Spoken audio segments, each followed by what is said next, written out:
Bien, buenos días. Buenos días. El tiempo claramente se nos ha ido entre las manos y vamos a empezar la última mesa del Congreso. En este momento lo que hay es un retazo digno, pero retazo de mesa que se completará ahora. Y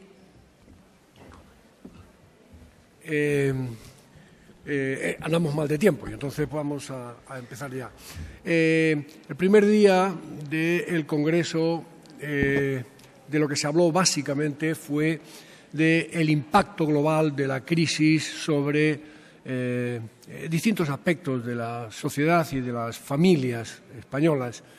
El segundo día la atención se fijó sobre cómo ese impacto significaba unos elementos muy concretos para determinados fenómenos sociales y para determinadas estructuras sociales de las familias. Y hoy lo que vamos a tratar es de hacer una tarea, si se quiere, basada en el diagnóstico, pero en cierta medida prospectiva, sobre qué puede pasar o, en cualquier caso, cuáles son las reacciones posibles. Si se quiere ver más esa dimensión de la crisis que tendría que ver, no sé si con la oportunidad, en cualquier caso con la forma de reaccionar ante ella. Para eso hay tres personas, tres expertos, que van a tratar distintos niveles de la misma cuestión. En primer lugar, Lluís Sáez, que va a hablar de lo más micro, de cómo pueden reaccionar las familias, de qué cabe hacer desde el ámbito de la familiar. Después Imanol Zubero hablará de la respuesta social, de una respuesta social mucho más genérica, más comunitaria si se quiere, y al final Jorge Bestringe hablará de las posibles, de cómo él ve las posibles respuestas desde las administraciones. Lluís Sáez, él es licenciado en Derecho por la Universidad de Barcelona y en Ciencias Políticas y Sociología por la Autónoma de la misma ciudad.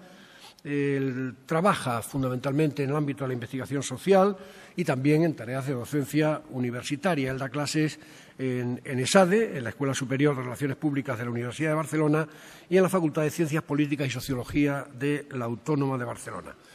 Él ha publicado hace muy poco un libro que todavía no está traducido a castellano, está solo en catalán, que es Familia y Valors. Es un libro que hizo en el marco del Observatorio de Valores que está auspiciado por ESADE. Y después él trabaja también en el análisis de la encuesta europea de valores en Cataluña. Lluís, cuando quieras. Bien, buenos días. Si tengo acceso al PowerPoint. Bien, buenos días. En primer lugar, quiero agradecer a la Fundación de Ayuda a la Drogadicción haberme invitado para exponer esta ponencia. Si el PowerPoint funciona, verán que la ponencia es un título que puede parecer polémico. Claro, ustedes dirán, o este tío no se entera de las cosas o es un cínico. Plantear con la que está cayendo, cuando hablamos de estrategias familiares, la crisis, esta crisis, que sabemos que es así de complicada, ¿no?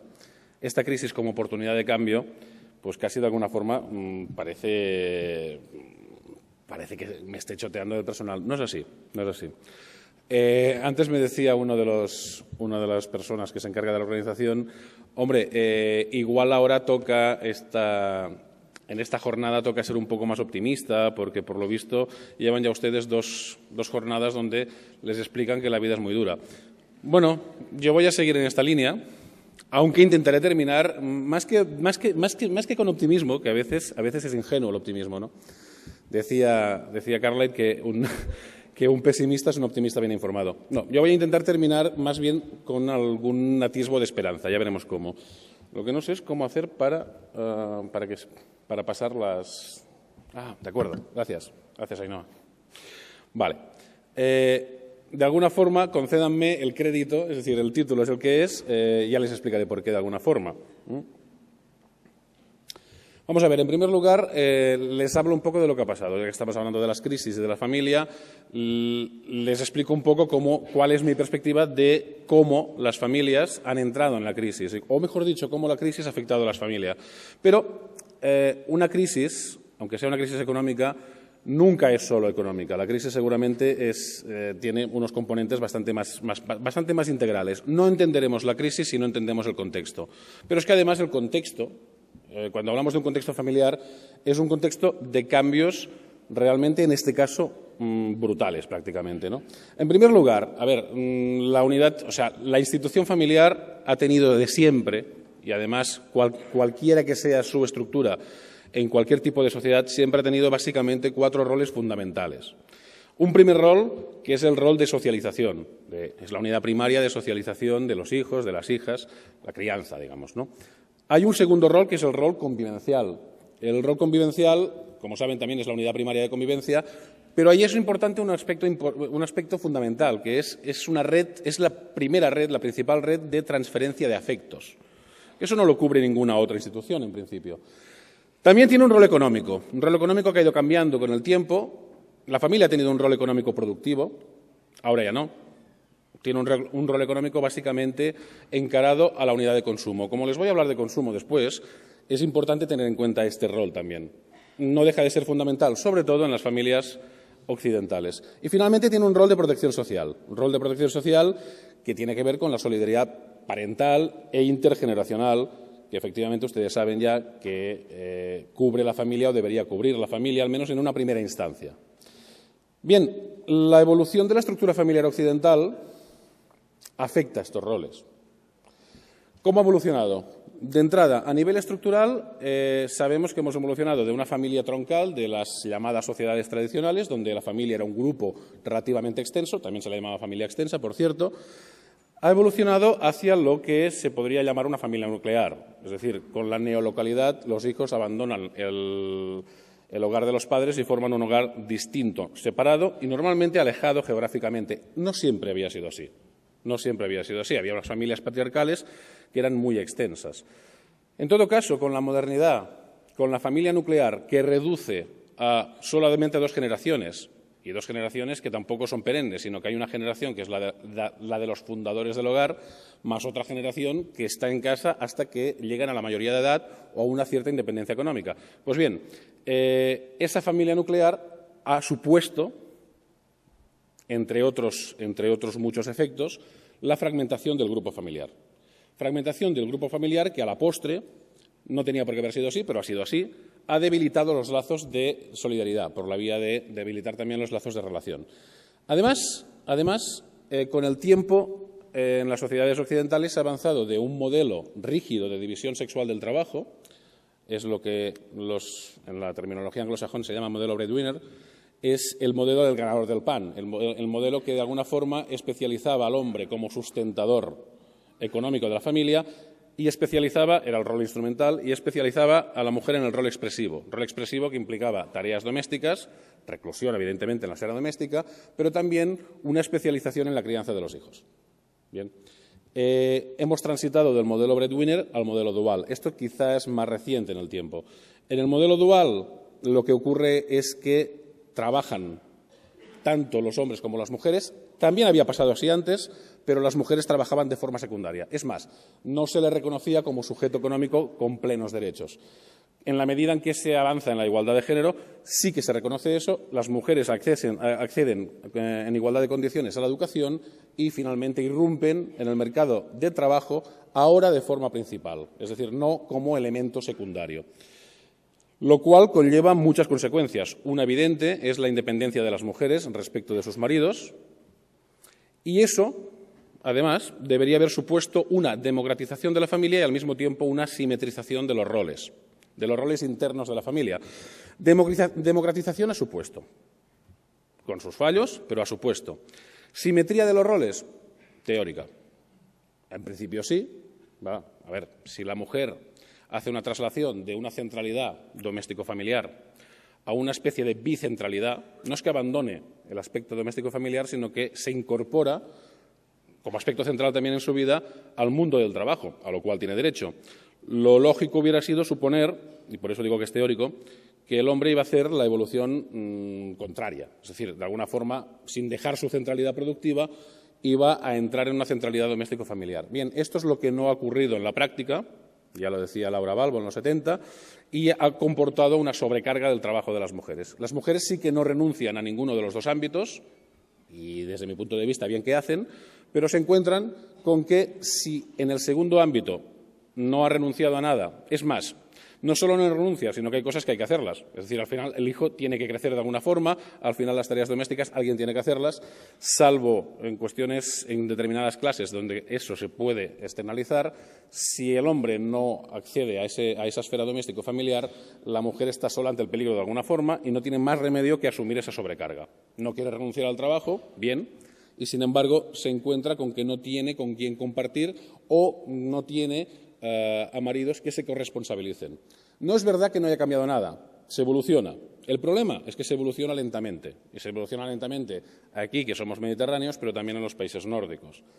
Bueno, todo esto que estoy explicando verán que después tiene que ver con la crisis. Parece que no, pero... Hago un inciso porque además también ha habido, casi cronológicamente, estoy haciendo una especie de historia, ha habido también una evolución del sistema de producción. Hemos pasado a un sistema, al llamado un sistema de producción flexible. ¿Qué implica? Hombre, ustedes han oído hablar de la flexibilidad. Bien, es verdad, se han flexibilizado los tiempos de trabajo, las recetas neoliberales han desregulado el mercado de trabajo y eso comporta un aumento de la flexibilidad, ojo, heterónoma, de los tiempos de trabajo. Flexibilidad heterónoma significa que el sujeto al cual se le aplica la flexibilidad, en este caso el trabajador o la trabajadora, no tiene control sobre su flexibilidad. No es una flexibilidad autónoma, no es el poder entrar a trabajar una hora más tarde o una hora más temprano en función de mis intereses, a lo mejor familiares o a lo mejor individuales, no. Es simplemente una flexibilidad encarada exclusivamente al servicio de los intereses de la producción. Es típico. El capitalismo nunca se ha preocupado demasiado de servir a los intereses de las familias o de las personas cuando se trata de hablar de la esfera productiva. Se sirve a los intereses de la producción y más o menos lo que ocurre es que los tiempos personales o los tiempos familiares acaban siendo tiempos residuales que gravitan alrededor del tiempo de trabajo que es el estructurante, ¿no? Bien. Bueno, esa flexibilidad conlleva una elasticidad de la jornada laboral, un aumento de la asincronía en los tiempos de trabajo. Cuando los tiempos de trabajo eran propios de la primera revolución industrial, pues hombre, salvo algunos empleos atípicos, todo el mundo trabajaba al mismo tiempo, todo el mundo hacía vacaciones al mismo tiempo. Cuando se consiguió lo de las jornadas de 8 horas, más o menos los horarios eran los mismos, ahora ya no. Ahora hay gente que termina de trabajar a las 11 de la noche y es algo más o menos como normal. Bien, eso supone en realidad que el mundo es más asincrónico. No todos hacemos lo mismo al mismo tiempo, sino que hay una dislocación entre los tiempos que puede tener, por ejemplo, mi pareja y los tiempos que puedo tener yo. Pero también entre los tiempos que tradicionalmente habían sido dedicados a lo mejor para estar con los hijos, es decir, tiempos familiares, y los tiempos de ahora. Es decir, si trabajo los fines de semana, pues los fines de semana ya no puedo ir de excursión al campo con los hijos. Con lo cual, esa asincronía tiene unos efectos relacionales importantes dentro de las familias. En definitiva, ustedes lo saben porque está de moda el término, es decir, están hablando continuamente de la cada vez más difícil conciliación de la vida laboral y familiar y personal también. Bien, en el fondo, la consecuencia es una disminución neta del tiempo de convivencia familiar. ¿Vale? Volvamos a la familia. También ha habido cambios en el vínculo familiar. Quizás son los más recientes. Con la aprobación de las leyes de divorcio y separación, es verdad que el vínculo deja de ser perenne y pasa a ser un vínculo, en teoría, provisional. No es excesivamente problemático. Sí es verdad que efectivamente eso conlleva un aumento de las rupturas de la pareja. De todas formas, un aspecto que caracteriza, y si ustedes son técnicos o técnicas lo saben muy bien, un aspecto que caracteriza cada vez más la sociedad actual es la extrema fragilidad de las uniones de pareja, la extrema facilidad, en definitiva, con que se rompen los núcleos familiares. ¿Tiene que ver con lo del divorcio? Hombre, sí, claro, si no hubiera la posibilidad, pues seguramente sería más difícil. Pero tiene que ver sobre todo con la independencia económica de las mujeres. Y tiene que ver también con unas pautas de relación que cada vez en ese sentido sí que son convivencialmente más frágiles. El tema es bastante profundo y, si quieren, después lo podríamos expandir, pero como tengo un tiempo limitado, prefiero simplemente apuntarlo. Es cierto que los núcleos familiares hoy en día, bueno, las familias duran menos, se rompen con más facilidad y eso, en el fondo, acaba provocando, evidentemente, un aumento de familias monoparentales, sean definitivas o sean transitorias, y la debilitación de los roles familiares. ¿Se acuerdan de aquellos roles de socialización, de protección social? Familias cada vez más fragmentadas o familias donde el núcleo se rompe con facilidad son familias que tienen menos disposición para poder cumplir con esos roles, evidentemente. Bueno, hasta aquí un poco la evolución tanto de lo que era la institución familiar como en parte de la institución del trabajo. Vamos un poco al núcleo de lo que yo quería contarles. Bueno, además de eso, resulta que las familias en España se encuentran en un contexto de sociedad de consumo. Ya lo sabíamos. De sociedad de consumo que también ha tenido una evolución particular en todas las sociedades occidentales, no solamente la española, claro. De entrada se ha pasado de una sociedad del consumo de masas a una sociedad del hiperconsumo. El consumo de masas normalmente se había entendido como una sociedad donde las masas consumían para adquirir un cierto bienestar material, una cierta seguridad, bienestar material en función de la clase, evidentemente. Y de un tiempo a esta parte, si leen ustedes a Lipovetsky y autores como él, verán que se habla más bien del hiperconsumo. ¿Qué ha cambiado? Bueno, de entrada, que no se consume de la misma forma. Actualmente, cuando hablamos de la sociedad del hiperconsumo, hablamos de una sociedad que prioriza el consumo emocional. El consumo emocional es un consumo que apela básicamente al bienestar psíquico del individuo. La gente consume como una forma de autoestima.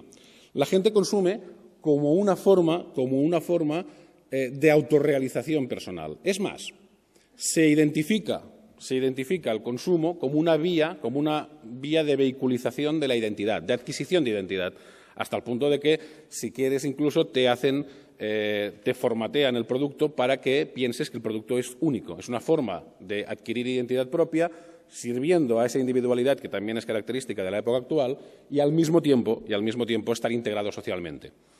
Y es un consumo, como no podía ser de otra forma, que si es emocional, es un consumo donde lo que se promueve es, sobre todo, el consumo en base a deseos. En base a placer, a ese bienestar psíquico que les decía. Es un consumo hedonista. Es un consumo hedonista muy propio de la posmodernidad, de la llamada posmodernidad. Y si es un consumo hedonista que sirve a los placeres, que sirve a los deseos, que de alguna forma promueve que todo lo que deseas lo tengas y a poder ser lo tengas inmediatamente, también es un consumo compulsivo y, como pueden deducir, da lugar a lo que llamamos sobreconsumo. Se tiende a consumir más de lo que posiblemente uno realmente necesita.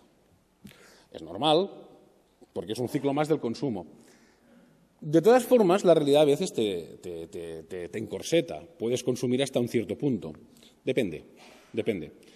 Desde el punto de vista productivo, el consumo se hace efímero. Ya saben ustedes que hay modas, hay cambio constante y, en realidad, ustedes tienen un móvil. Bueno, ya me contarán si hay alguien en la sala que ha tenido su móvil, su último móvil, o su penúltimo o antepenúltimo, le ha durado más de 2 años. Es difícil. Hay alguien al menos mal.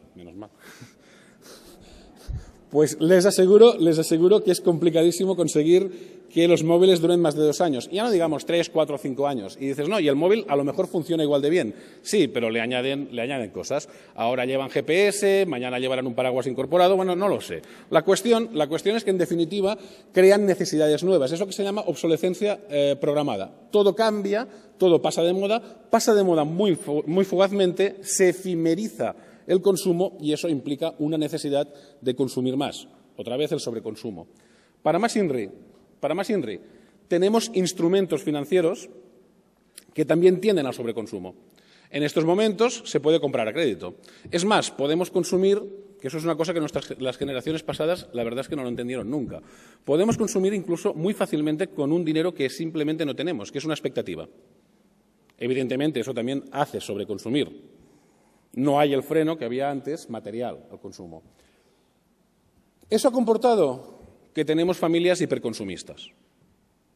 Hemos tenido familias hiperconsumistas. Se ha disparado el consumo familiar. Evidentemente también individual, pero tenemos en este caso un aumento galopante del consumismo familiar.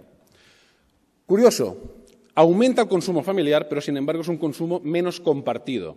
No se consume toda la familia junta, se consume individualmente. Cada cual tiene su tele, tiene su móvil, tiene su coche, tiene su manera de vivir el ocio, etc. Por otra parte, hay un declive de la cultura del ahorro, también es lógico. Si nos dedicamos a comprar con un dinero que ni siquiera tenemos y simplemente es una expectativa, ya me dirán ustedes dónde queda el ahorro. En el fondo, lo podemos decir de una forma fácil, rápida. Lo que ha pasado en las familias hiperconsumistas es que han cambiado consumo por tiempo y relaciones. Y eso tiene que ver con lo que les decía. Es cada vez más difícil convivir en la familia. Es cada vez más difícil, por razones de tiempos desajustados, que la familia conviva unida. Con lo cual, ¿qué hace? Simplemente cambia ese déficit, ese vacío, lo cubre con bienes materiales. Puede estar bien o mal, pero provoca un vacío socializador en la infancia, ya lo saben ustedes. Si los padres no están, por mucho que el hijo tenga de todo, pues el hijo o hija pues tiene un problema de socialización. Eso no lo dan los objetos materiales, ni por mucho que consuma. Pero además hay otro efecto perverso. Las nuevas generaciones de hoy, adolescentes, jóvenes, incluso niños, niñas, son muy hiperconsumistas. Son muy hiperconsumistas porque han tenido, evidentemente hay que matizarlo con la estructura de clases, pero han tenido de todo. O, en todo caso, han tenido familias que han hecho todo lo posible para que al niño o la niña no le faltara de nada. No necesariamente consumo necesario, sino consumo incluso superfluo. Insisto que estamos en la sociedad del hiperconsumo. Podremos extendernos luego. Eso ha provocado unas generaciones con muy baja resiliencia. Atención a la palabra porque la van a oír en el futuro. La resiliencia tiene que ver, es un término importado de la física, que viene a decir hasta qué punto algo es capaz de recibir un impacto sin descomponerse. Aplicado a la psicología es hasta qué punto alguien es capaz de recibir un revés, un obstáculo en su vida y salir reforzado de la crisis, de alguna forma no descomponerse a la mínima de cambio. Tenemos niños y niñas y tenemos adolescentes y jóvenes muy poco resilientes, muy poco acostumbrados a que las cosas no puedan ser, muy poco acostumbrados a que se les dé un no por respuesta. Y eso provoca que justamente ese no por respuesta les genera frustraciones, depresiones y, en último término, violencia intrafamiliar. Incluso, bueno, la violencia filioparental, no sé si han oído hablar de ella, pero es un fenómeno creciente también. Violencia filioparental significa agresiones de hijos a padres o madres, mayormente madres, cuando se dan circunstancias donde el hijo deja de poder hacer lo que quiera porque la realidad a veces te encorseta, como les decía. Evidentemente es un caso extremo, solo faltaría. Pero es significativo que tengamos unas sociedades donde esto ya empiece a ser un problema y no sea un caso aislado. Insisto, evidentemente para mí la relación con el hiperconsumo es muy evidente. Pero además, las consecuencias del hiperconsumo familiar, y ahora sí que entro en la crisis, es que ha habido un aumento del endeudamiento familiar. Un aumento con familias más fragmentadas y frágiles. Lo del endeudamiento familiar, si quieren, se lo explico gráficamente. Es esto de aquí. En 1996, la deuda de los hogares, en tanto por ciento sobre la renta bruta disponible, estaba alrededor no llegaba al 60%. En 2008-2009 ya está por encima del 120%. Si lo quieren ver de otra forma, la barra roja es España. Miren cómo estaba el nivel de endeudamiento familiar en 1990, en 95, en 2000 y en 2004. Como pueden ver, el aumento ha sido galopante. Mucho más que el resto de sociedades de nuestro entorno. Me dirán, Reino Unido está peor, sí, pero tampoco es un consuelo.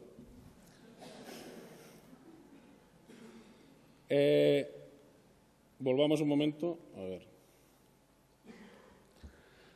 Ese endeudamiento familiar se produce con familias más fragmentadas y más frágiles, ya lo hemos dicho antes. Se produce con familias con menos capacidad de protección social, precisamente porque son más fragmentadas y frágiles. Se produce con empleos más precarios e inestables, por aquello de la desregulación del mercado laboral y la flexibilidad. Y se produce incluso sin un aumento de los salarios reales, que esa es quizá la novedad.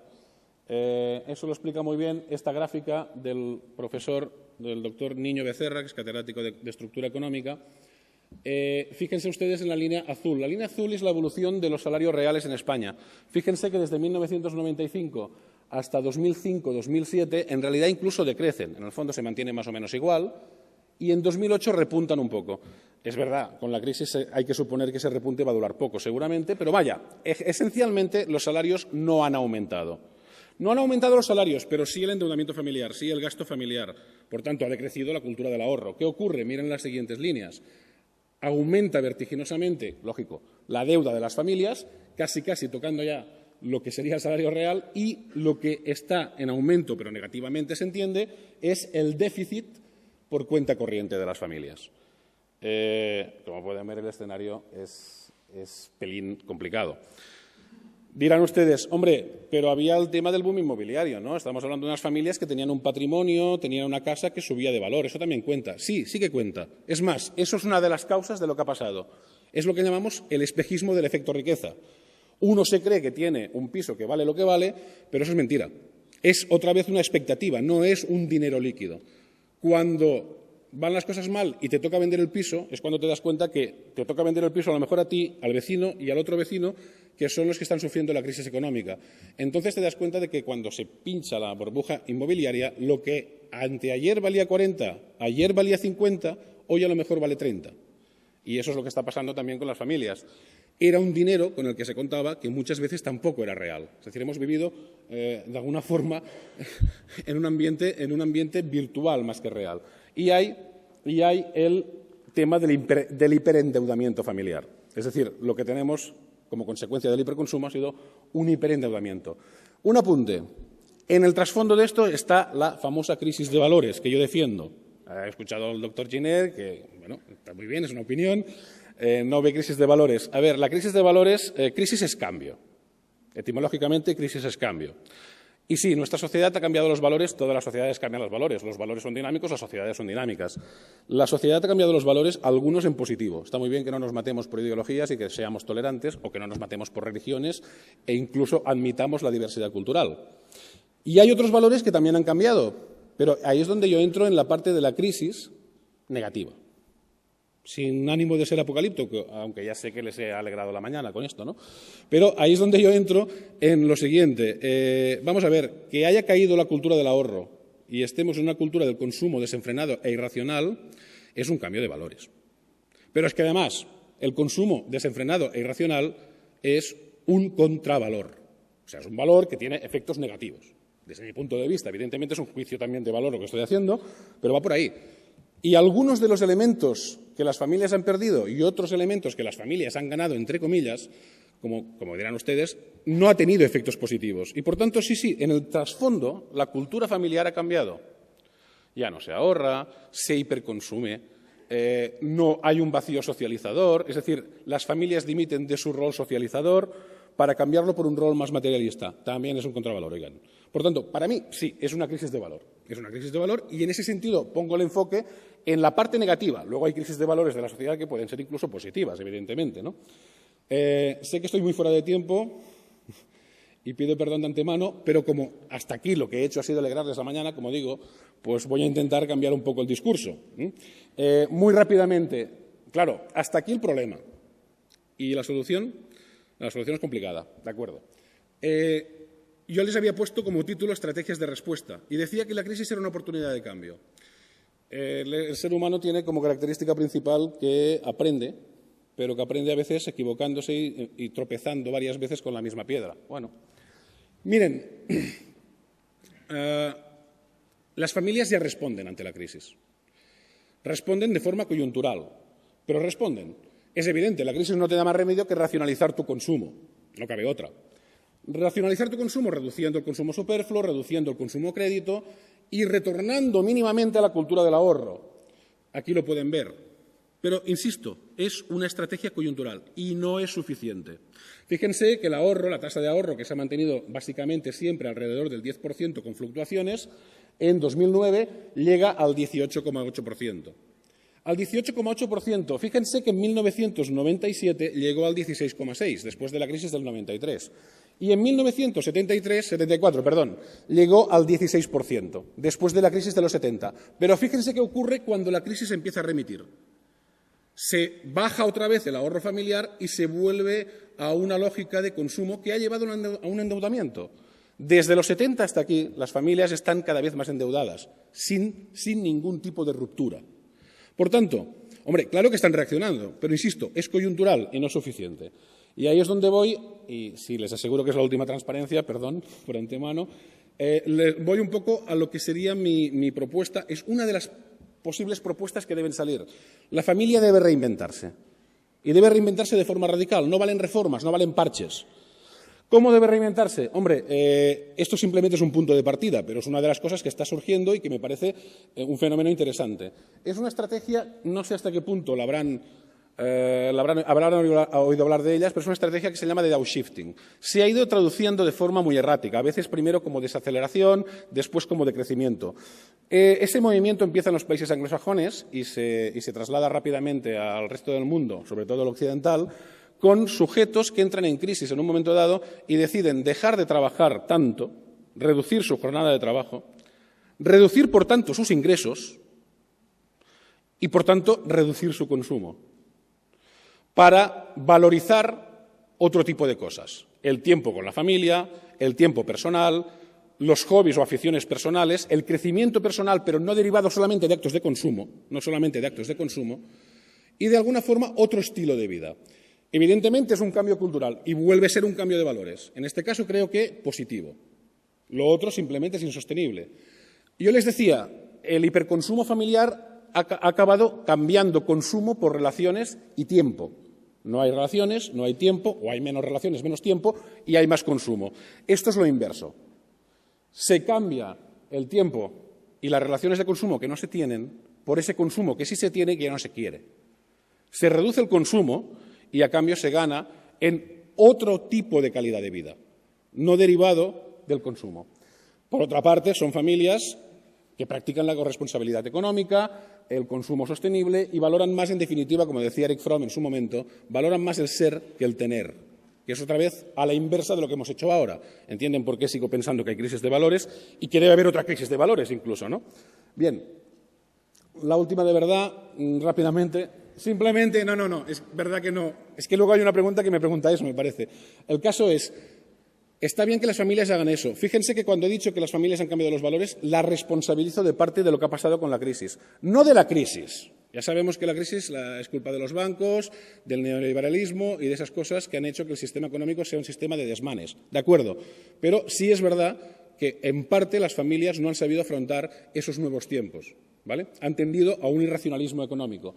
¿Las familias deben cambiar? Sí, pero las familias deben cambiar con apoyo de instituciones sociales básicas. La primera, la educación, la academia, incluso me tendría a decir los intelectuales, la gente que está haciendo investigaciones, la gente que puede educar o que puede plantear incluso el debate de hasta qué punto tenemos que virar hacia valores posconsumistas. La pregunta es si realmente queremos cambiar las cosas y no simplemente reformarlas, hay que empezar a pensar en la sociedad del post-consumo o del post-hiperconsumo, si quieren. Por otra parte, también desde las empresas. En parte son culpables de ese hiperconsumo.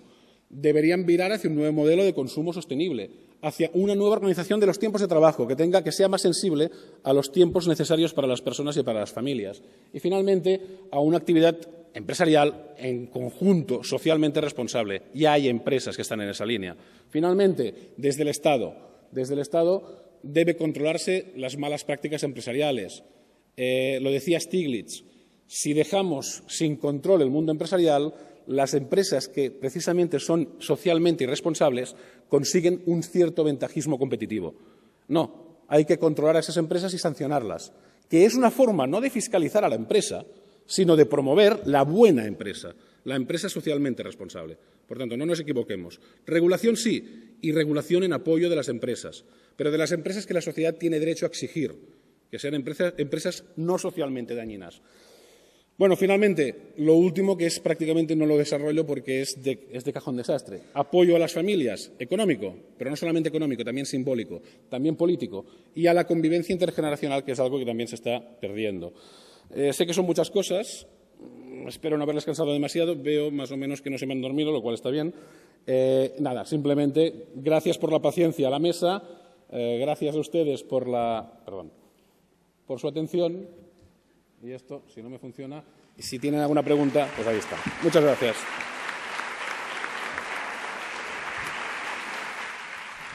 Sí, perdón por meter prisa, pero andamos muy mal de tiempo. Imanol Zubero Es doctor en Sociología por la Universidad de Deusto y es profesor titular de Sociología en la Universidad del País Vasco.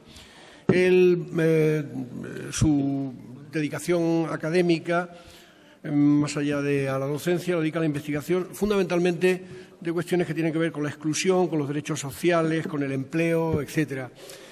Hay algo que cabe señalar en Imanol y es, más allá de su actividad académica, su actividad ciudadana, que le ha llevado a ser impulsor de plataformas cívicas, de movimientos sociales, etcétera, y, por citar alguna, la coordinadora Gesto por la Paz en Euskadi, y que al final pues también le ha llevado a ser senador en estos momentos. Además, nosotros tenemos que agradecerle algo especialmente a Imanol, y es que es uno de los responsables de la organización científica del Congreso. Por tanto, muchas gracias, Imanol. Muchas gracias, Eusebio. Buenos días a todas y a todos. Yo tenía que hablar de las respuestas desde la sociedad civil, pero si de la sociedad civil quitamos por una parte a las familias, como muy bien ha hecho, por cierto, Lluís, y por otra quitamos al turismo cívico y al asociacionismo, como ha hecho también perfectamente Salvador Giner, pues nos quedamos con una cosa bastante vaporosa y bastante complicada de abordar. Es decir, ¿qué es la sociedad civil una vez que quitamos familias y que quitamos también organizaciones sociales? Nos quedan individuos extrañamente solos. ¿Qué es lo que nos queda? Bueno, yo, por tanto, voy a hacer una intervención breve. Me voy a basar bastante en cosas que han salido ya en la intervención anterior y solamente voy a intentar aportar una cuestión al final. Por supuesto, no voy a mojarme en el debate de si hay crisis o cambio de valores. Eso luego lo dirimirán Salvador y Lluís con un café. Evidentemente, creo que es pronto todavía para hacer un balance de la respuesta de eso, que llamamos sociedad civil ante la crisis. Estamos todavía en ello.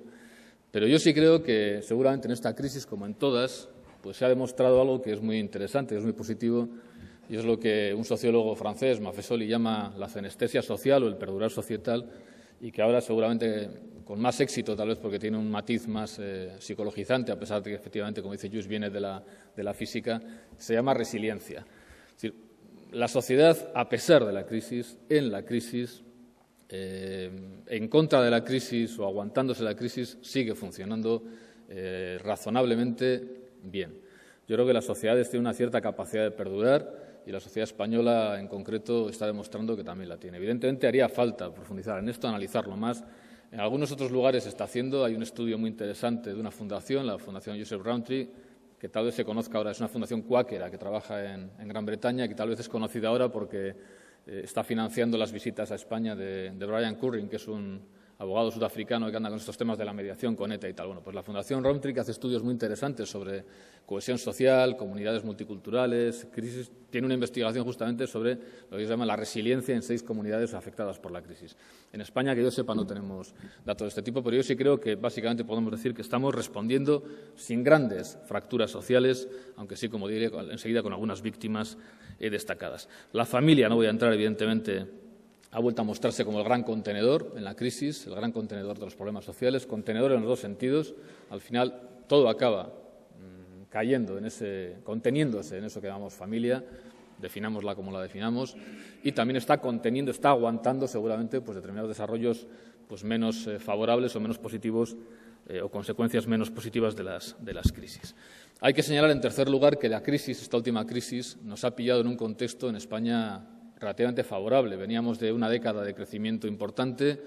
Es verdad que un crecimiento a veces ficticio, en buena medida pues por ese boom inmobiliario que se definía anteriormente, pero las familias eran más ricas, España era más rica, con crecimientos importantes de nuestra renta, tanto personal como familiar como nacional, seguramente en buena medida por el boom inmobiliario, por tanto una riqueza que luego se ha visto muy afectada por la crisis, pero eso pues nos ha situado en una crisis, en una situación de una cierta confianza. Hay un estudio de Funcas, una encuesta de Funcas de finales de 2009, en la que se pregunta a las personas por cuál es su situación financiera y, en principio, pues prácticamente el 50% de los hogares dicen que se encuentran básicamente igual que antes de la crisis. Es verdad que hay un 13,4% de personas que dicen que están peor, bastante peor, pero en general pues las personas dicen que no se han sentido especialmente gravemente afectadas por la crisis. Y cuando se les pregunta cómo creen que va a evolucionar el año 2010, pues otra vez nos encontramos con que aproximadamente un 50% dicen que no va a cambiar, que seguirán más o menos como están, pero incluso hay un 32% que dicen que esperan que mejore. Quienes analizan este estudio terminan concluyendo una frase que parece que detecta, en mi opinión, bastante bien lo que está pasando. Dicen, aparentemente, nada demasiado dramático. Esto nos lleva a una tercera o cuarta consideración. Yo creo que esta crisis, y esto seguramente tiene su lectura positiva, pero también tiene su lectura preocupante, yo la catalogo como una crisis 11S.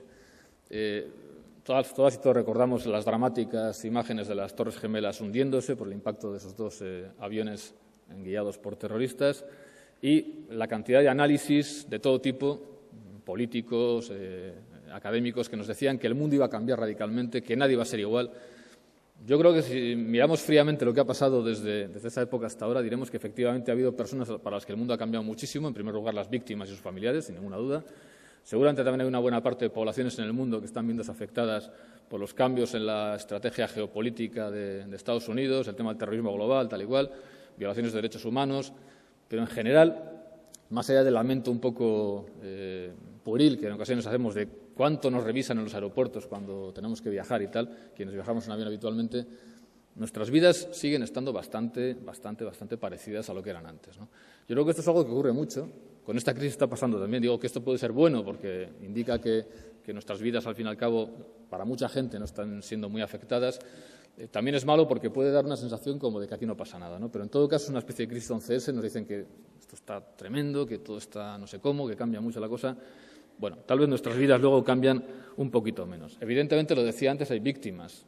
Y Cáritas, y aquí la vitalidad de la sociedad civil organizada pues también es de señalar, Cáritas ha levantado acta urgente de esas víctimas, esas primeras víctimas de la crisis. Es decir, el primer recuento de bajas realmente en la crisis lo ha levantado Cáritas con su informe El primer impacto de la crisis en la cohesión social en España. Y ahí aparece que el número de pobres en España se ha incrementado en aproximadamente 1 millón de personas, es decir, un 3,4% respecto de 2007, de los cuales un 3% viven en situación de pobreza extrema. Ahí sí está la crisis. Ahí sí está la crisis. Y ahí sí está debilitada la capacidad de resistencia de esas personas y seguramente también es una llamada a el conjunto de la sociedad que podemos aparentemente seguir viviendo como si las cosas no fuesen tan graves cuando realmente nos encontramos con esas situaciones de pobreza extrema, ¿no? También es verdad que a pesar de la crisis, en España durante el año pasado ha crecido también el número de ricos, lo cual es muy curioso.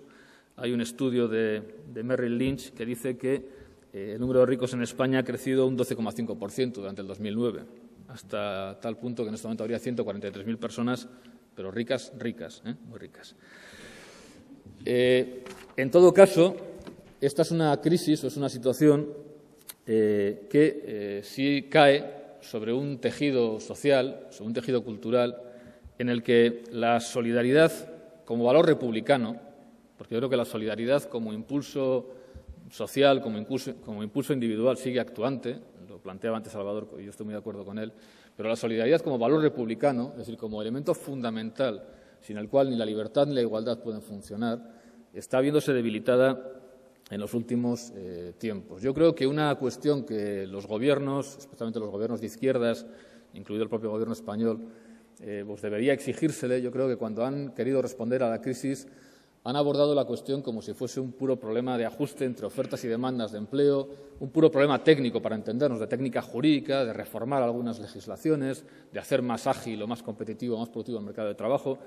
Bueno, y no voy a entrar, por muchas razones, en esa cuestión, pero desde luego me parece un error desconocer que esta crisis no es solo una crisis que se asiente en un proceso de cambio, entre comillas, técnico, de técnica jurídica, de técnica laboral, sino que se asienta sobre un proceso profundo de cambio cultural que al menos se remonta hasta los años 80.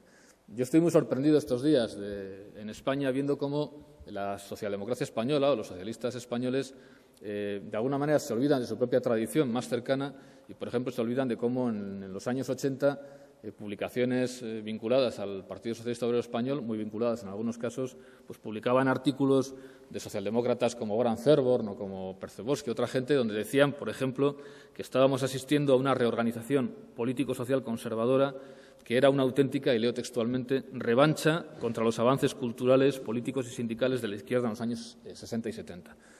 Olvidarnos de esto, no tener en cuenta esto, me parece que es un error a la hora de enfrentarnos como sociedad ante esta crisis. Es decir, nos encontramos en una situación que algún autor ha caracterizado como de acumulación por desposesión.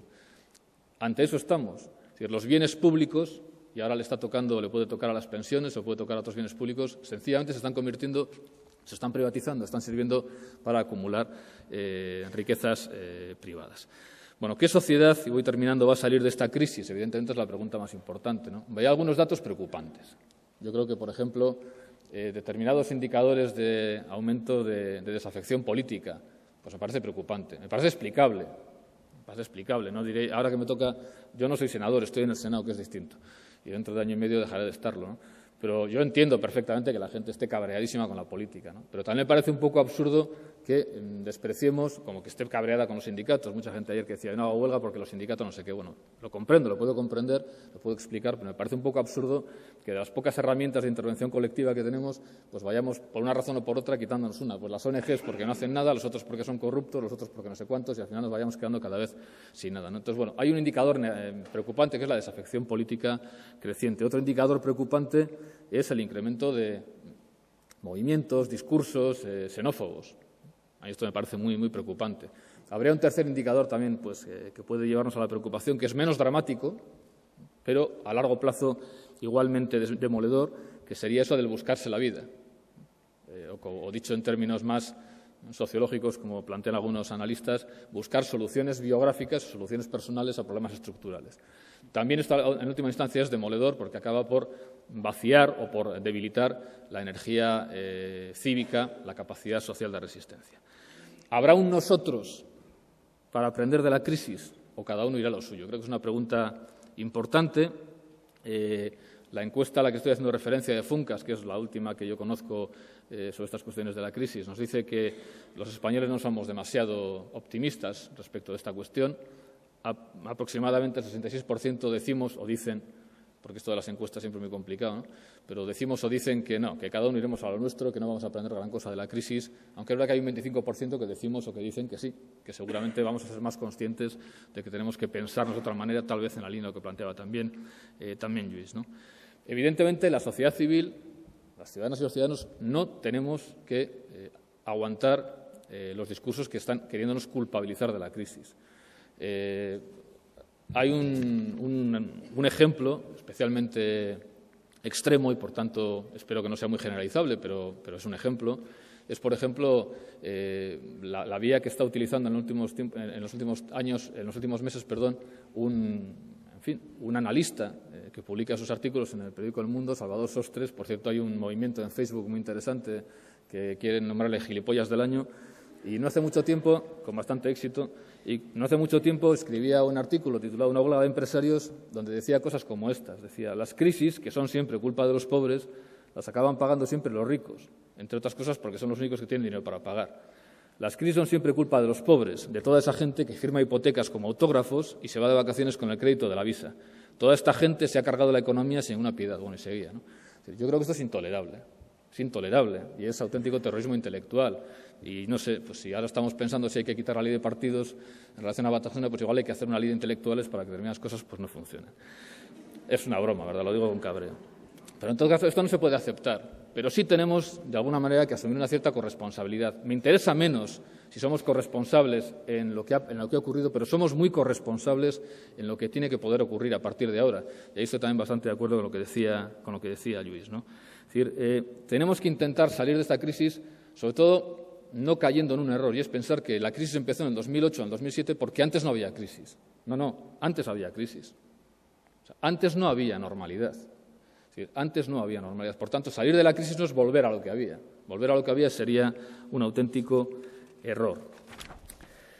Iba a plantear lo mismo que planteaba Lluís, un minuto me falta solamente, eso del paso de la libreta de ahorro a la tarjeta de crédito.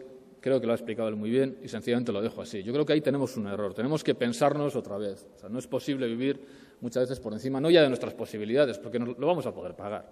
O sea, cuando salgamos de aquí, si volvemos al hiperconsumo, volveremos al hiperconsumo. Habrá un 3%, un 6% de españoles y españoles que no podrán hacerlo, habrá 1.000 y pico millones de personas en el mundo que no podrán hacerlo, pero seguramente la mayoría de que estamos aquí, podemos volver a ser hiperconsumistas y la cosa seguirá funcionando hasta que funcione o hasta que la crisis ecológica que decía Salvador, pues al final nos pille por el medio, ¿no? Pero sería una mala salida. Y estos días, y yo prácticamente iba a terminar aquí, pero estos días, cuando estaba, bueno, pues por ahí por casa y tal y cual, estaba leyendo el último libro publicado en España de Tony Judt, del historiador Tony Judt, Algo va mal, a pesar del título es muy esperanzador, y me he encontrado con una frase, con esto termino. Dice lo siguiente, dice, ¿por qué no resulta tan difícil siquiera imaginar otro tipo de sociedad? Y él mismo se responde, nuestra incapacidad es discursiva, simplemente ya no sabemos cómo hablar de todo esto. Y a mí esto me ha animado a acabar con algo que yo, venga a cuento, no venga a cuento, y no sé si viene a cuento, pues me gusta comentar. Es lo siguiente, vamos a ver. Yo creo que ciertamente nuestro problema es hoy cada vez más un problema de narrativas, un problema discursivo, un problema de imaginarios. Alguna vez lo he contado incluso aquí mismo, en esta sala. Cuando yo discuto con mi hija siempre tiene razón, y yo siempre le cuento cuentos. Y a veces pensamos que a los niños les contamos cuentos porque son niños y luego ya les argumentaremos, ¿no? Porque son como tontos locos bajitos que decía Serrat, ¿no? No. A los niños y a las niñas les contamos cuentos porque solo a través de las narrativas que vinculamos a través de cuentos se pueden fundamentar unas bases de valores, unas bases de creencias que sencillamente hacen que la gente no se pregunte cosas como, por ejemplo, ¿por qué tengo yo que ser solidario con los pobres? Solo si hay un cuento, una narrativa que ha fundado una base cultural, una base, una mentalidad, una ideología, como queramos llamarlo, que hace que sencillamente lo asumamos como normal y que nadie se plantee que hay que ser solidarios con las personas más excluidas de nuestra sociedad. O sea, que la cohesión social es un valor, que hay bienes públicos que hay que mantener, que todo no se puede mercantilizar. Es decir, cuando nos empezamos a plantear estas preguntas es cuando la sociedad empieza a disolverse. Bueno, pues solo a través de relatos, solo a través de narrativas, solo a través de narraciones podemos podemos mantener una sociedad en la que haya unos fundamentos que sencillamente no se cuestionan. Podremos discutir cómo. Vale, hay envejecimiento, muy bien. Bueno, y ahora, ¿cómo vamos a poder seguir manteniendo la solidaridad? Pero no vamos a cuestionarnos la solidaridad, faltaría más. ¿Cuál es el problema con el que nos encontramos? Que coincidiendo con la crisis en estos últimos 2 años, la narrativa, los relatos, los discursos que nos han llegado a través de medios de comunicación masivos, y ahora no quiero matar al mensajero, pero los que nos han llegado a través de los medios de comunicación masivos han sido, por ejemplo, las historias de unas mujeres ricas que no hacían nada más que gastar dinero por todos los lados. Nos han abierto las puertas de las casas más maravillosas de toda España y hemos visto cómo viven alguna gente mientras se os caía la baba. La vida de una señora, Carmen Lomana, en fin, pues que no sabría muy bien cómo definirla. Baila, no baila, hace cosas y se opera. Y luego nos han querido entronizar a Belén Esteban como princesa del pueblo. Ya sé que estas cosas solamente las veo yo, que nadie vemos esas cosas y nadie escuchamos esos programas y tal y cual. Ya sé que es un problema mío, que no tengo mucho tiempo para hacerlo. Pero claro, a mí me preocupa mucho que estas narrativas sean las narrativas que han coincidido justamente también con estos 2 años de la crisis. O que, por ejemplo, ayer, al mismo tiempo que había una huelga general, pues la noticia que hoy podíamos leer en muchos periódicos era que por fin se habían acabado las obras en Serrano y que ya podíamos entrar a las calles, a las tiendas maravillosas de la Milla de Oro española. Bueno, yo creo que es fundamental que recuperemos determinados discursos, que nos neguemos a que nos cuenten determinadas historias, que cuando alguien nos quiera contar determinadas cosas miremos para otro lado o le hagamos un corte de mangas. Y yo, por lo menos, en lo que a mí respecta, a mi hija que tiene 11 años, me he comprometido a seguir contándola cuentos todas las noches, cuentos de solidaridad, cuentos de austeridad, cuentos de compromiso, aunque evidentemente con 11 años que tiene ya cada vez más me dice, Aita, no me cuentes batallitas. Pero yo, sinceramente, creo que es lo mejor que podemos hacer para que la sociedad que salga de esta crisis sea distinta. Gracias.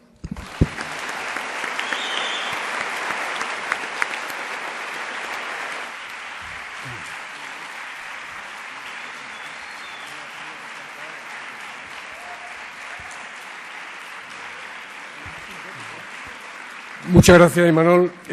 Jorge Bestringe es doctor en Ciencias Políticas y Sociología por la Universidad Complutense de Madrid. Es uno de los pocos especialistas españoles en sociología de la guerra, además de que después ha trabajado otros muchos tópicos, como pueden ser la geopolítica, el análisis electoral, política comparada, economía, globalización, etcétera, etcétera. Desde el punto de vista profesional, desarrolla su tarea docente como profesor titular de la Facultad de Ciencias Políticas y Sociología de la Complutense y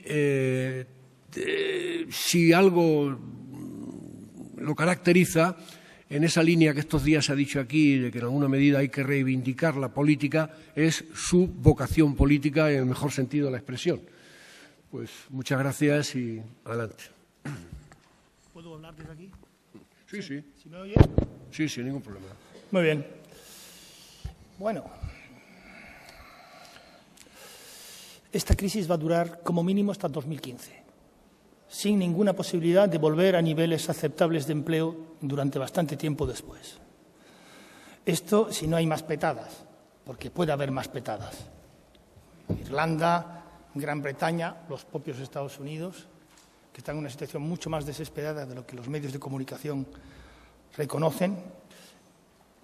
Y si no hay más burbujas que revientan cuando estamos en un sistema, el actual, donde las crisis se producen cada vez con un intervalo menor de tiempo. Antes que 10 años, 15 años, ahora llevamos 4, 5, 3 años.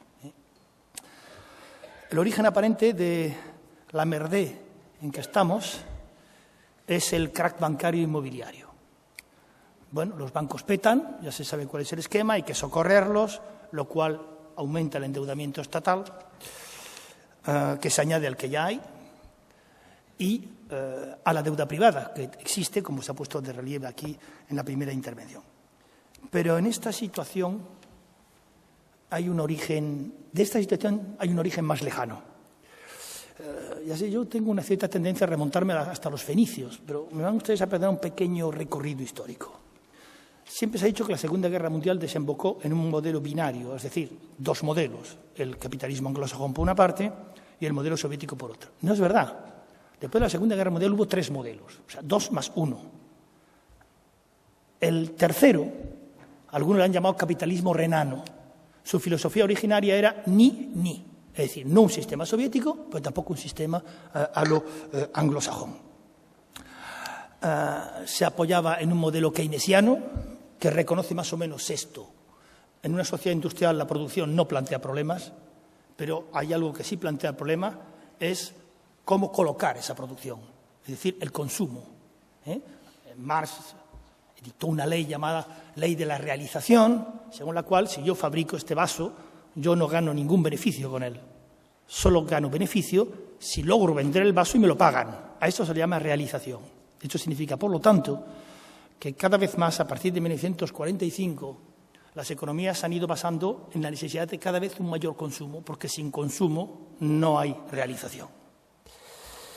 Bueno, modelo keynesiano, que en definitiva era una especie de copia del modelo económico del fascismo, sin el autoritarismo del fascismo y sin el recurso a la financiación de guerras. Para eso ya estaba la Guerra Fría, Estados Unidos se ocupaba de esta cuestión. Y establecimiento de un mercado común. Atención a este punto, porque este punto es un punto esencial. El mercado común, cuando nace, tiene como filosofía, primero, que el mercado esté bajo control. Nada de que aquí cada cual haga lo que le dé la gana, sino que el Estado debe poder intervenir, a veces de una forma fuerte, otras veces de una forma incitatoria o incitativa, da igual. Mercado bajo control, política de rentas, es decir, se hace que las rentas suban en proporción a la producción, de forma a que se pueda absorber esa producción por parte de los trabajadores, que son al mismo tiempo los consumidores.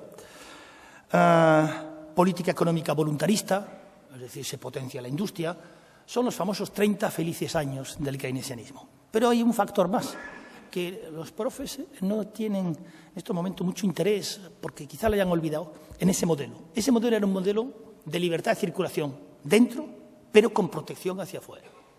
Atención, era un modelo proteccionista inteligente, pero era un modelo proteccionista. Hay que decir las cosas como son e intentar, en la medida de lo posible, que nos entendamos todos con la verdad por delante. Se producen 2 hechos, sin embargo. De Gaulle cae en 1969 y, en cuanto De Gaulle cae, él que había puesto el veto a la entrada de Gran Bretaña en la Comunidad Económica Europea, porque él decía que Gran Bretaña siempre preferiría el mar abierto a Europa, pues, en cuanto él desaparece, el señor Pompidou, que le sustituye, levanta el veto a la entrada de Inglaterra en la Comunidad Económica Europea. Inglaterra, que viene desde una filosofía librecambista, libertad de comercio, libertad de circulación de capitales, etcétera, etcétera, etcétera, empieza a presionar para rebajar el grado de proteccionismo de la Comunidad Europea. Y la Comunidad Económica Europea empieza a acercarse lentamente, al principio lentamente, después más rápidamente, al modelo anglosajón. Este proceso se acelera cuando la URSS se derrumba. Ahí el modelo anglosajón dice, tengo el campo abierto, no tengo rival prácticamente ante mí y, por lo tanto, piso el acelerador. Eso se le va a llamar mundialización, o si ustedes prefieren, globalización, que viene más o menos a decir cosas no siempre las mismas, pero que están todas metidas en ese concepto. Bueno, el mundo tiende a un mercado global, no es verdad, pero vamos a suponerlo, y por otra parte, la influencia de la tecnología va por todas partes y todos los sujetos económicos son interactuantes entre sí. Por lo tanto, en el fondo, el sujeto económico estatal va a tender a desaparecer, porque total, ¿para qué vamos a tener un Estado si la ITT o si la Ford lo hace mejor? ¿Okay? Por cierto, el nacionalismo de paso fuera, porque eso es una antiguaya. Se les olvida que la desaparición de la URSS crea un movimiento de resurgimiento del nacionalismo brutal, donde hay hoy muchísimas más naciones que antes de que la URSS desapareciera. Pero bueno, pasan eso por alto. Filosofía de este modelo único aparente. Mercado lo más libre posible, pero controlado por los grandes grupos financieros y por los grandes grupos económicos. No se quedan ustedes que estamos en un sistema de mercado libre, estamos en un sistema de oligopolio. Bien, libertad de circulación total de capitales. Esto tiene una causa muy concreta. Estados Unidos es un país, al igual que Inglaterra, pero sobre todo Estados Unidos, que vive desde hace un montón de tiempo muy por encima de sus posibilidades. Entonces, Estados Unidos se ha ido transformando lentamente en un país cada vez más desindustrializado, como lo es, por ejemplo, Gran Bretaña. No hay ni una sola marca de automóvil británico hoy, por un ejemplo, y que financia sus déficits actuando como una especie de bomba de absorción del ahorro de fuera, que sirve para cubrir sus déficits, sus guerras, su sobreconsumo, si ustedes le quieren llamar así también, y al mismo tiempo el sobrante es prestado a los demás, por ejemplo, a América Latina o a otros países que necesitan dinero. Es fácil verlo. ¿Qué es lo que hoy Estados Unidos exporta? Exporta dólares. No exporta más que dólares. Además, lo hizo muy inteligentemente. En 1971, cuando el dólar hasta entonces estaba indiciado sobre el oro, es decir, que tú podías cambiar un dólar por oro, el señor Nixon dijo, y tenía toda la razón, actuó como un norteamericano razonable, que dio por culo al resto del mundo. Dijo, a partir de ahora no existe garantía de oro sobre el dólar. Todo el mundo dijo, oiga, que es que entonces esto es un trozo de papel. Entonces surge la famosa frase, sí, este trozo de papel es mi moneda y vuestro problema. Es decir, si ustedes quieren decir a todo el mundo que esto no vale nada, pues no hay problema, porque su Banco Central tiene el 90% de las reservas con estos trocitos de papel. Entonces vamos a calmarnos, vamos a decir todos que aquí no ha pasado nada y que el dólar sigue funcionando. Y siguió así durante un tiempo, de hecho hasta ahora, para que no vamos a engañar. Libertad de comercio. Esa es la tercera característica del sistema. Fuera el máximo posible de controles en las fronteras, posibilidad de deslocalizaciones de todo tipo, mundialización, es decir, competitividad. Y todavía todos los gobiernos occidentales vienen diciendo que es que la crisis se supera con más competitividad. La competitividad tiene una filosofía de muerte al final. Sea un chiste gitano. Va Heredia por la calle llorando, se le acerca otro, Heredia, ¿por qué lloras? Pues se me ha muerto el burro. Pues lo siento, Heredia. Segundo día, Heredia sigue llorando, el otro se acerca y dice, querías mucho a ese burro. Sí, sí. Tercer día, Heredia sigue llorando, ya el otro se enfada y dice, vamos a ver qué carajo tenía el burro. ¿Qué tenía de excepcional? Dice, era excepcional. Se murió justo cuando le enseñé a trabajar sin comer. Por eso, la vida media de un tailandés o de un filipino trabajador es de unos entre 30 y 45 años. Porque la competitividad obliga a todo. Y en un sistema mundializado, hoy España compite con Italia, mañana compite con Marruecos, después compite con Filipinas, después compite con China, después compite con Tailandia, cumpliéndose una ley absolutamente demencial, que es esta, que dice que los salarios de los países en un sistema de libre cambio, de libre circulación de mercancías, los salarios de los países tienden a alinearse sobre los salarios de aquellos países que más bajos salarios pagan. Normal. Bien. Esto ha llevado, por tanto, una política de salarios, de hecho, bloqueados, como se ha visto en un esquema aquí, donde se ve que los salarios reales no subieron, con disminución de prestaciones sociales. Porque además, ¿verdad?, había que tener una tasa de inflación baja, porque el capital requiere una tasa de inflación baja, porque la inflación deteriora los activos y, por lo tanto, había que reducir gastos, es decir, ir a una política de equilibrio presupuestario a rajatabla, como fuera, incluso en la seguridad social, etcétera, etcétera, etcétera. Para la ley de los salarios se utiliza, por lo tanto, los famosos salarios bloqueados, disminución de los gastos sociales, deslocalizaciones e inmigración sistemática. Ojo a este tema. Yo siempre digo a mis alumnos, ¿vosotros habéis oído alguna vez una patronal protestar contra la inmigración? No. ¿Habéis oído alguna vez una patronal protestar contra la inmigración ilegal? No. ¿Por qué? Porque la política que el señor Aznar aplicó en España de importación masiva de inmigrantes latinoamericanos conducía a lo que estaba prohibido en Europa. Ya no se podían hacer devaluaciones porque todos estábamos en el euro, pero podías provocar una devaluación indirecta si lograbas abaratar los costes de trabajo. ¿Cómo abaratar el coste de trabajo? No puedes coger el españolito y decir, te voy a reducir aún más la renta, pero sí puedes traer mano de obra más barata que tenderá a hacer bajar los salarios, que fue exactamente lo que se hizo. Esto produce una contracción de las demandas. Es decir, si la gente tiene sus salarios bloqueados o ve los salarios disminuir por las presiones que sean, inmigración u otras, pues sencillamente lo que hace es que su demanda se contrae, consume menos. En todos los países industrializados occidentales esto es así. Si la masa salarial no crece, pero yo tengo que vender porque si no, no realizo, y él me dice, que no tengo dinero, pues endeúdate, cabrón. ¿Qué es lo que pasó? Chicos, no os engañéis, exactamente eso es lo que pasó. Que vaya, endeúdate, cabrón, como se ha explicado antes, aquí todo el mundo se endeudó, entre otras cosas porque fueron incitados a endeudarse, al final, evidentemente, el sistema petó. Yo voy a ser muy breve. Soluciones que hay actualmente. En el actual sistema económico, en el actual modelo económico, no hay. No, sencillamente no hay. Ya nadie dice hay que regular, eso se dijo, hay que reformar el capitalismo. Nada. Los bancos están dando en estos momentos a los traders bonificaciones incluso superiores a las que llevaron, dicen, a la crisis, etcétera. Las crisis van a ser cada vez más a repetición. Habrá que volver, yo no sé si la familia se va a fragmentar más, porque lo que sí veo es que se va a tener que volver a familia amplia. Porque claro, el precio de los pisos está donde está, todavía está bajando, pero pues baja. ¿Sí?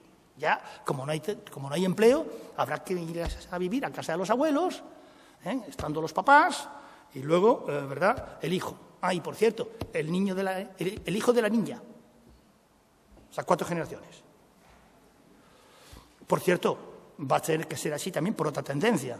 A partir del momento en que el grado de protección social está bajando, la familia, que ya en España tenía una parte considerable de este papel, va a tener que incrementar otra vez más ese papel.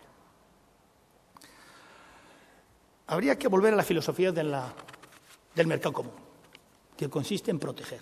Bien, Sarkozy ganó las penúltimas elecciones mediante un programa de unas 60 páginas donde la palabra protección, proteger, cuidar, volvía 67 veces. Eso es lo que hace que gane. No nos engañemos.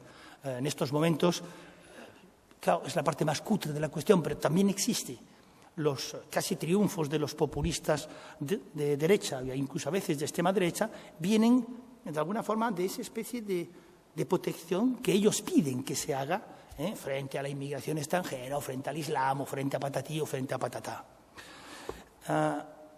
No conozco en estos momentos prácticamente ningún economista español que se atreva a defender una política proteccionista inteligente. Sin embargo, tiene antecedentes. Un premio Nobel francés muy reciente, Maurice Allais, es el famoso autor de la teoría de los cupos, luego explicaré muy brevemente en qué consiste, dice clarísimamente que o se vuelve a un sistema de protección inteligente tipo el que había en la Comunidad Europea, o si no, no hay salida a esto. Por ahora los empresarios dicen, no, yo no quiero ningún tipo de protección. Bueno, depende. Para mí por lo bajini sí, pero aparentemente no, porque además está el mercado chino donde allí yo voy a vender de todo, porque claro, estos chinos en el fondo son chinos, por tanto no se enteran bien de las cosas. Están absolutamente confundidos.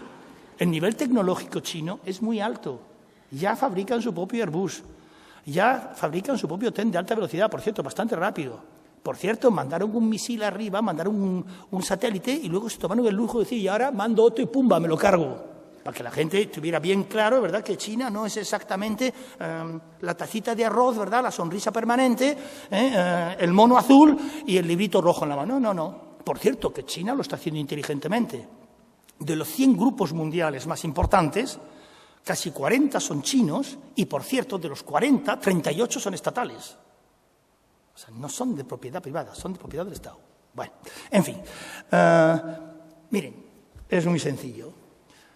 Si un país A produce leche y un país B produce leche también, evidentemente el sistema de competitividad obliga A a vender su leche en su casa, pero también en la del vecino, y B a lo mismo. Claro, B se da cuenta que A es más competitiva y ¿qué hace B? Pues o comprime los costes salariales o devalúa si puede. Pero entonces, ¿qué hará A? Pues lo mismo, porque tiene que competir. Si la competitividad de B ha aumentado, si el precio de la leche producida por B ha bajado y por lo tanto lo vende mejor en el mercado, A en este sistema no tiene más remedio que hacer lo mismo. Y si posible, comprimir aún más los costes salariales o llevar a cabo una devaluación más drástica. ¿De acuerdo? La espiral es hacia abajo. La competitividad manda la espiral hacia abajo por la famosa ley de salarios a la que antes me he referido. Supongan ustedes ahora que no sea tan fácil eso de cruzar la frontera para vender leche. ¿Cuál es la primera característica, la primera consecuencia de esta nueva situación? Que la leche que A produce y la leche que B produce, A se la tiene que comer y B se la tiene que comer. Los dos se tienen que comer su leche. Lo cual lleva, por lo tanto, a una anécdota en un liceo francés de Marruecos, donde yo estaba, el liceo Descartes de Rabat, donde éramos tres. Bueno, muchos, pero éramos tres amigos. Uno muy gordito, que jugaba a las canicas como Dios, porque en aquel entonces no había los aparatitos y se jugaba a las canicas, ¿verdad? Y entonces, al final, y otros dos, entre otros yo. Todas las mañanas llegábamos al cole con esta bolsita de canicas y al final del primer recreo, el gordo se había soplado todas las canicas de los demás. Segundo recreo, jugamos a las canicas, que no, imbécil, que las tienes tú todas. Tercer recreo, oye, que no seas pesado, que solo tú tienes canicas. Cuarto recreo, el tío echaba mano al bolsillo y decía, vamos a jugar, tomad canicas. En un sistema proteccionista, si te tienes que beber casi la totalidad de la leche que produces, no hay más remedio que repartir canicas para poderla comprar.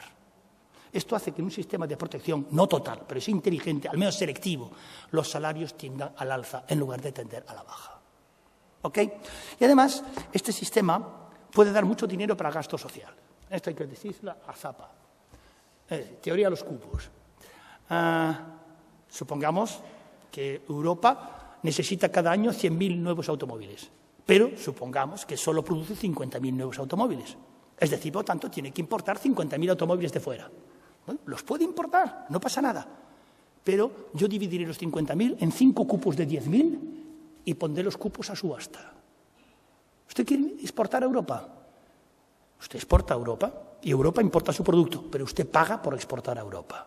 Por cierto, si se porta usted bien, la mitad de lo que voy a ingresar mediante la subasta al cupo se lo voy a devolver a usted en forma de ayuda al desarrollo. Pero la teoría de los cupos permite, evidentemente, recaudar. Y no recaudar a costa de tu propia población, sino recaudar a costa de otros países que utilizan el dumping social, que utilizan, es decir, rebajar lo más posible, como el caso del burro del pobre gitano, ¿verdad? Del pobre burro del gitano, hay que invertir el orden, y no, digamos, facilitar que países, digamos, mantengan situaciones de miseria y situaciones de pobreza cuando son grandes exportadores, y son grandes exportadores porque venden aquí, donde todavía queda algo de dinero, lo que fabrican allí pagando miseria. Tengan en cuenta que, claro, lo del consumo excesivo, pues es verdad. Pero es que el sistema funciona así, eso va a ser muy difícil cambiarlo. No nos engañemos. Felizmente ya guerras gordas no puede haber, porque como está la bomba, pues la bomba impide que estos monten un pollo como el de 1939 o el de 1914. Pero el sistema tiene muy difícil cambiar, excepto que se vaya a una toma de decisión por parte de los políticos. Los políticos están como tetanizados ante el poder económico. ¿Pero qué carajo es el poder económico? Poder económico, hay una cosa que se llama Boletín Oficial del Estado, y si nos ponemos de acuerdo entre varios estados importantes del mundo, se firma un decreto y se acabó la broma. Y verán ustedes cómo en ese momento se van a poner muchísimo más suaves, ¿verdad? Bueno, hay una frase antes que me ha llegado, ¿eh? Hay más ricos en España, y sin embargo hay más pobres. Claro, hay más ricos porque hay más pobres, ¿verdad? ¿No? Yo he terminado, lo juro.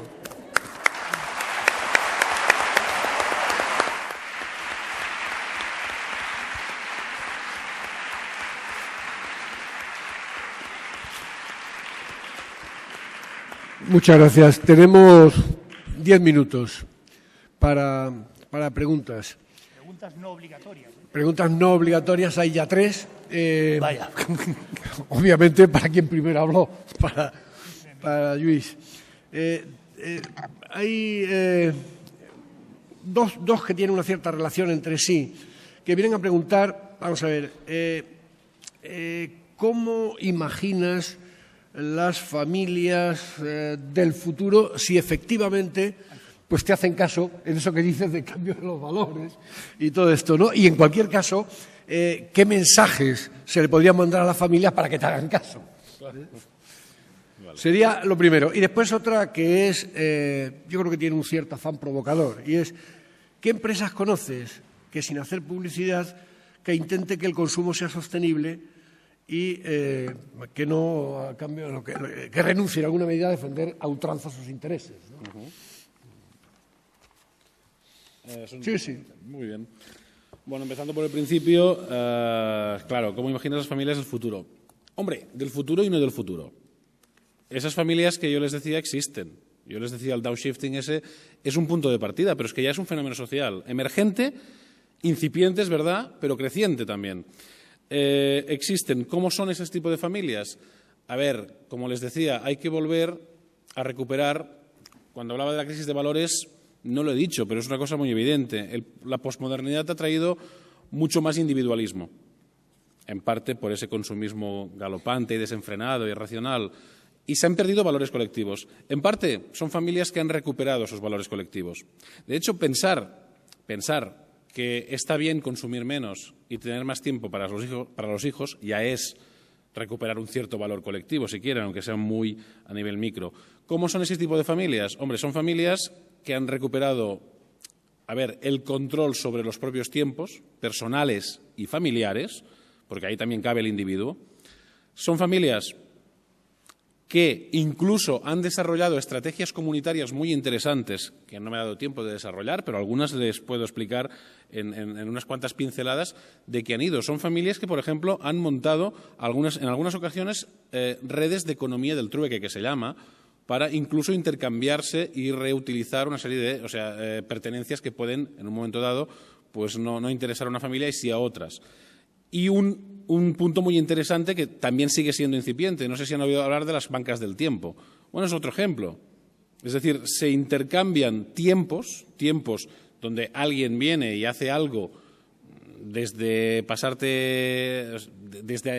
enseñarte inglés hasta arreglarte el televisor. Alguien hace lo que en teoría tiene unas habilidades para hacer y no te pide dinero a cambio, sino que en todo caso lo que hace es, si yo he prestado 1 hora, 2 horas, 3 horas de mis habilidades, tengo como rédito esas 3 horas que también puedo pedir, digamos, a cambio para que alguien las haga conmigo. Es decir, es una red de intercambio de servicios sin un aspecto monetario. Les decía que también son familias que educan en la corresponsabilidad. Vaya por delante. Yo no digo que son familias que no consuman. El consumo, y aquí también podríamos matizarlo, pero el consumo también es progreso. Lo que no es progreso es el consumo no sostenible, el consumo irracional, ese consumo en espiral. Un cierto grado de consumo, evidentemente, también hace progresar la sociedad. Son familias que consumen, pero son familias que consumen con una cierta racionalidad. Seguramente, sí es verdad que está asociado a la cuestión ecológica, a la cuestión de la sostenibilidad, de la reutilizar, del mínimo residuo. Sí, todo eso está metido en esas familias que funcionan así. Hay incluso comunidades enteras que ya, en plan más antisistema, se han estructurado de esta forma. El cambio es de calado. Claro, de mis contertulios habrán deducido que, en teoría, esperar mucho del Estado, de los políticos, va a ser como complicado. Esperar mucho de las empresas, a lo bestia, así, sin regulación, también va a ser complicado, aunque ahora les diré que sí que es verdad que hay empresas más o menos sostenibles. Seguramente, por primera vez, hay que apelar a la sociedad civil. El cambio puede venir desde abajo. Si cambia la cultura radicalmente, seguramente los de la cúpula no tendrán más remedio que seguir digamos, la ola de los tiempos. ¿Cómo se hace eso? Pues no lo sé. El problema es si sé lo que no se debe hacer, es decir, no hablar de esto. Por ejemplo, aquí está bien que hablemos de estas cosas. Está bien que ustedes lo difundan. Está bien que vaya calando, porque como se convierta en un movimiento de masas ya veremos quién lo para. Siempre ha pasado así. O sea, olvidémonos de las recetas que deben venir desde arriba. Mal va la cosa si la cosa tiene que arreglarse desde arriba. Los de arriba hace tiempo que no arreglan nada. Más bien lo contrario. Perdón. Sí. No, hay una no es una pregunta, es en alguna medida un resumen, sí. No sé si voluntarista lo que estás diciendo. La propuesta sería, dice, consumir lo local, vivir donde se trabaja, trabajar mucho ganando menos y recuperar el tiempo perdido. Efectivamente. Sí. A ver, hace 2 años, y hay preguntas que vienen a cuento de lo que voy a preguntar. Hace 2 años, Ignacio Ramonet, en la inauguración de este congreso, de hace 2 años, adivinando la crisis, que ya se vivía, aunque no había impactado de una forma tan evidente, él hizo una serie de pronósticos que en aquel momento sonaron claramente provocadores y un tanto frescos. Cuando él decía, por primera vez están yendo los economistas, el dinero, el mercado está yendo a ver a los políticos, están pidiendo dinero, etcétera, etcétera. Las cosas no van a ser, nunca podrán volver a ser como antes. Se va a reinventar y a reivindicar el papel de la política, etcétera, etcétera. Ese año invitamos a Ignacio Ramonet para que viniera a explicar esto o a explicar por qué no se había producido. Desgraciadamente no pudo venir, iba a venir, pero tenía una enfermedad. La pregunta sería, a propósito de esto, ¿por qué, pese a que desde el análisis racional parece evidente y hay una reivindicación general de la política y no puede ser que no sea así, ¿por qué esa impotencia de la dimensión política ante el mercado, ante los financieros, ante los economistas, de tal forma que, lejos de haberse materializado las profecías de Ramonet, estamos en una situación en que parece que lo que pronostican como final de la crisis es más de lo mismo, si es que eso fuera posible? Porque hay un foso. Ya, claro que hay un foso, claro. Pero ¿en qué consiste el foso entre los políticos y el pueblo y los pueblos? Pues que la clase política... Perdón. Decía, hay un foso entre los políticos y el pueblo, pero no solo entre los políticos y el pueblo. La clase política, al igual que otras partes de la clase dominante, son más solidarias entre sí, por encima de las fronteras nacionales, que con sus propios pueblos. Atención a este punto, porque eso es lo que está explicando el ascenso de los populismos en Europa. La gente llega a un punto de enfado diciendo, es que en el fondo mi gobierno no se ocupa de mí, está más de acuerdo con el gobierno del país de al lado y sobre todo con el del imperio, en cuanto el imperio le apriete un poquito y a mí que me den morcilla.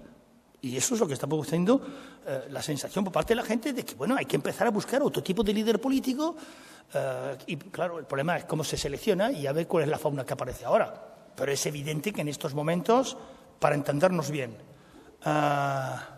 hay 2 filosofías políticas en este momento que tienen el viento en popa.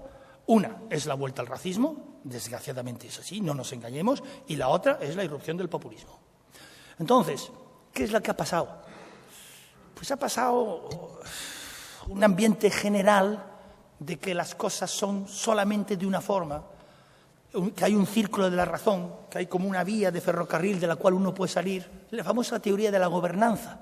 Sí, mi pueblo me puede pedir lo que mi pueblo pida, pero hay leyes económicas que yo tengo que aplicar porque si no las aplico, y en el fondo, latente debajo, porque yo sé mucho mejor que mi pueblo lo que mi pueblo requiere. Entonces, ¿para qué elecciones, verdad?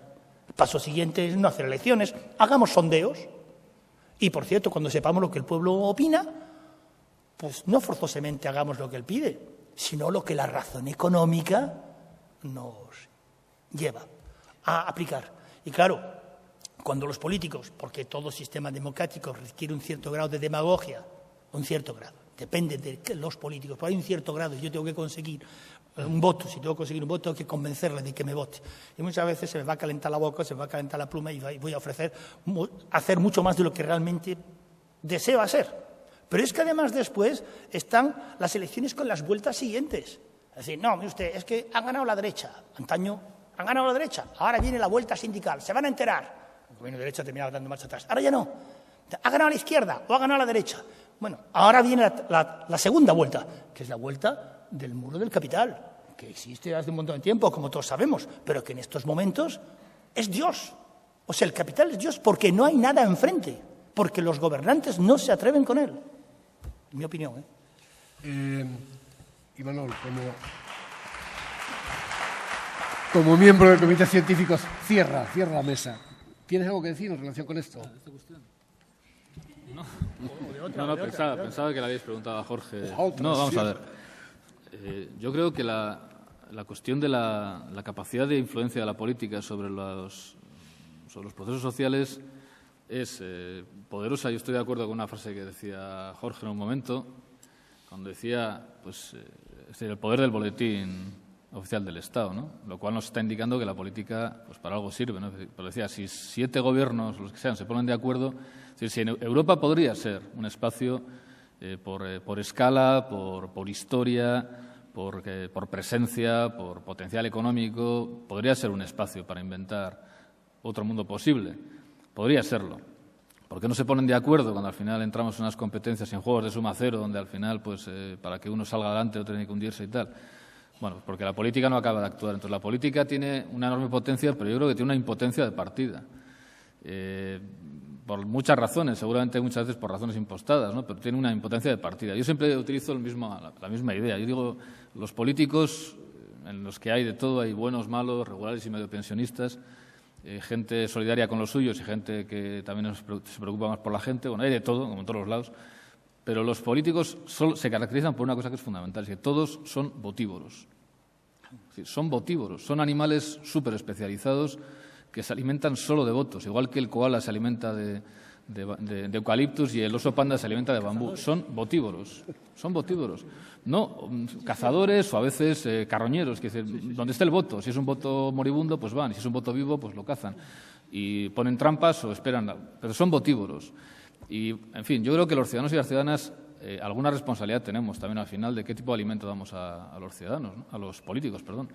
Entonces, ¿quién le pone el cascabel al gato o quién rompe el círculo vicioso pues de una ciudadanía pues que en ocasiones se entiende, insisto, lo decía antes, yo lo entiendo, pero me parece que es perder armas o perder herramientas. Se entiende de la política, con lo cual, claro, porque yo no vote, al final votos van a tener. Otros serán los que voten, votarán de muchas formas, pero otros son los que les van a echar votos en el comedero. Entonces, yo creo que en ocasiones la política ha demostrado que es capaz de ir en contra incluso de tendencias sociales fuertes.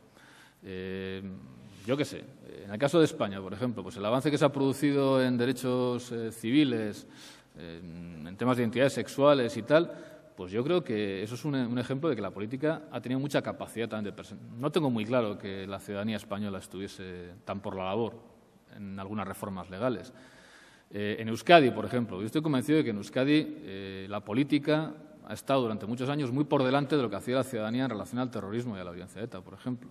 Entonces, yo creo que en los buenos momentos la política demuestra capacidad incluso para, entre comillas, socializar o para liderar a la sociedad. Pero hay momentos en los que le hace falta un empujón y ese empujón solamente lo puede dar la propia sociedad. Entonces, bueno, pues pensemos qué hacemos con nuestros votos. Tenemos 2 herramientas, todo ciudadano y toda ciudadana, que son fundamentales, bueno, todo ciudadano y toda ciudadana integrado o incluido, como queramos llamar, y que en ocasiones utilizamos de una forma bastante poco reflexionada, que son el carnet de identidad, que nos permite votar o echar votos en el comedero, y la tarjeta de crédito, que nos permite consumir. Pues veamos qué hacemos con ella, ¿no? Jorge quiere una intervención cortita al final. Sí, muy corta. Muy corta. ¿Se han dado ustedes cuenta de que hay 3 instituciones que no son nada democráticas?